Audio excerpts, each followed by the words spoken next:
Malgré les efforts constants et la volonté ferme de notre gouvernement en vue du rétablissement de la paix dans l'est du pays, notamment à travers la signature récente de l'accord de paix entre la RDC et le Rwanda, nous déplorons avec indignation la poursuite des violations graves des droits humains perpétrées par les rebelles du M23 et AFC, soutenus militairement et logistiquement par les Rwandais dans les zones qu'ils occupent. Entre le 28 et le 29 juin 2025, une escalade de violences a été observée dans les provinces du Nord Kivu et du Sud Kivu. Le samedi 28 juin, dans la cité minière de Rubaya, en territoire de Massissi, plus de 300 jeunes, dont de nombreux adolescents, ont été arrêtés à la suite d'un bouclage opéré par les éléments du M23 AFC et conduits vers une destination inconnue. Dans le groupement de Lugendo en territoire de Kabare, au sud Kivu, plus de 20 jeunes ont également été enlevés dans les circonstances similaires. Ces derniers ont par la suite été présentés publiquement dans la cité de Birava lors des meetings organisés par les rebelles comme des volontaires ayant rejoint la rébellion.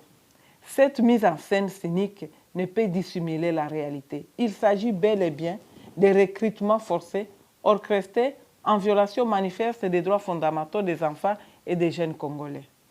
Ces jeunes sont extorqués, menacés, isolés de leur famille et utilisés à des fins militaires comme boucliers humains, porteurs de munitions ou combattants des circonstances.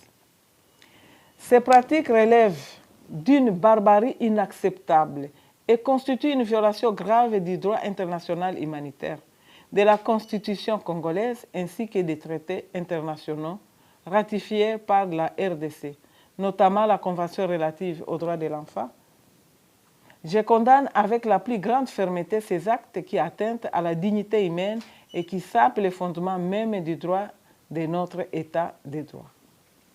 J'en appelle à la Commission des Nations Unies aux droits de l'homme, actuellement chargée d'enquêter sur les violations commises dans l'Est de la RDC, à ouvrir une enquête spécifique sur ces faits documentés. Les auteurs, instigateurs et complices de ces crimes doivent être identifiés, poursuivis et traduits en justice nationale ou internationale. Aux jeunes ainsi ciblés, je dis ceci. Vous êtes notre avenir, notre force, notre espoir. Ne cédez ni à la peur, ni au chantage, ni à la violence.